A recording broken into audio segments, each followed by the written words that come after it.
sekalian, gunakan kesempatan ini untuk memilih kader-kader Hanura yang potensial yang dapat membawa kemajuan bagi Hanura DKI Jakarta. Secara kepartaian luar biasa sih sebenarnya ininya dari animo kader-kader sama grassroots di lapangan.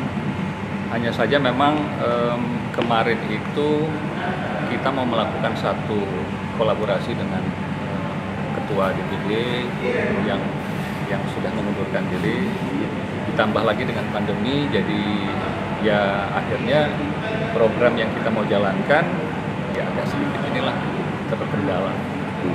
Tapi kalau secara overall Jakarta Barat masih firm untuk Hanura secara kepartaian.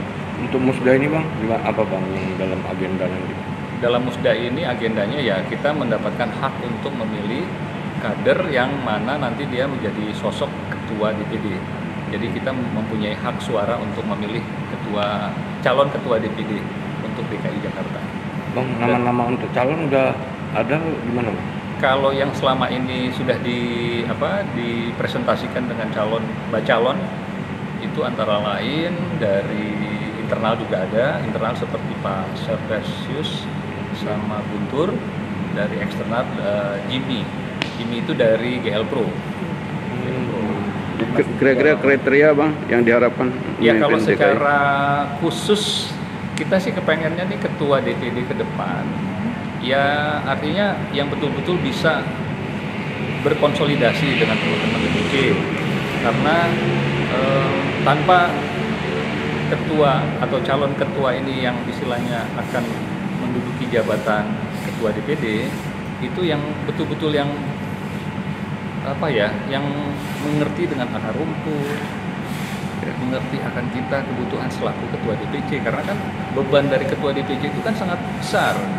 Turun ke bawah kita harus istilahnya konsolidasi dengan PAC turun lagi ke ranting, dari ranting turun lagi ke anak ranting. Nah itu sebenarnya tugas kita nih, benar-benar kita berharap bahwa calon ketua DPD itu yang betul-betul dia memahami dan dia mau istilahnya mengayomi, bukan hanya sekedar dia duduk jadi ketua DPD, tapi dia harus juga istilahnya itulah kita kerja kolektif dalam mengerti akan kesulitan kita, mengerti akan kebutuhan daripada teman-teman. Kira-kira mengarah kemana nih? Mengarah kemana nih Bang? DKI gimana Bang persiapan?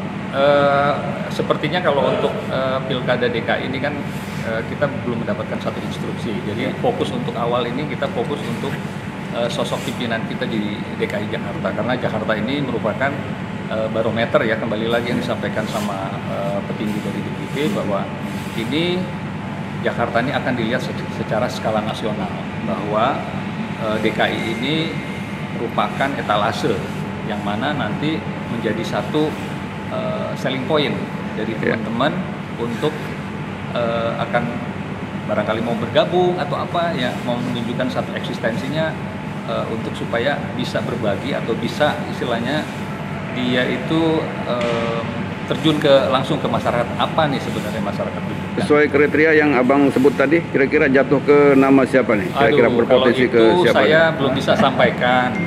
Artinya tetap nanti kita ada pandangan, jadi kita akan melihat yang calon yang benar-benar yang firm dalam kepengurusan untuk DKI secara barometer. Untuk pemilihan ini Bang, legislatif di 2024 DKI target berapa kursi Bang? Kalau dari hasil diskusi dengan teman-teman di DPC, kita menginginkan apa yang kursi kita pinjamkan, bahasanya begitu ya, kita mau rebut kembali, syukur-syukur lebih dari 10. Tapi itu harus dengan kerja keras tentunya gitu. Jadi kita akan fokus, kita akan konsolidasi dengan ketua terpilih agar apa yang kita cita-citakan bersama itu bisa terrealisasi. Hak-hak suara dari siapa saja nih Bang? Apa DPC? Dari DPC ada 6, kebetulan di bawah DKI itu ada 6 Kabupaten Kepulauan Seribu sama Jakarta Selatan, Jakarta Timur, Jakarta Barat, Jakarta Pusat, dan Jakarta Selatan. Berarti ada 6 suara Bang? Ada 6 suara plus ada tambahan dari 1 dari DPP, 2 dari DPD. Jadi 1 suara 1 wilayah Bang? 1 wilayah yang diwakili. Berarti ada 9 suara DPC. Yang ini Bang ya? Ada ya? 9 suara yang untuk ada 9 suara yang harus istilahnya memberikan satu pemilihan yang kita harus menentukan siapa nih kira-kira calon daripada ketua DPD yang akan diberi amanah. Jakarta Barat sendiri. Kalau saya sih kepengennya amanah. Jadi dia mendapatkan amanah, bersih, dan dia artinya dia istilahnya bekerja keras untuk memikirkan nih, karena dengan kekosongan kita nih DPC yang tidak ada masuk di dalam legislatif Bang ya.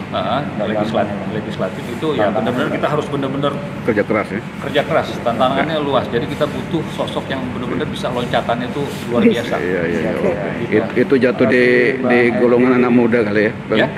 Jatuh di golongan darah muda ya. Iya, karena darah muda itu ya karena sejujurnya kalau umpamanya dia punya kemauan yang tinggi dan aspirasi itu ya kita harus mengakomodir. Dan saya ngelihat sih teman-teman Gen Z istilahnya bahasanya nama milenium itu betul-betul harus benar-benar kita rangkul.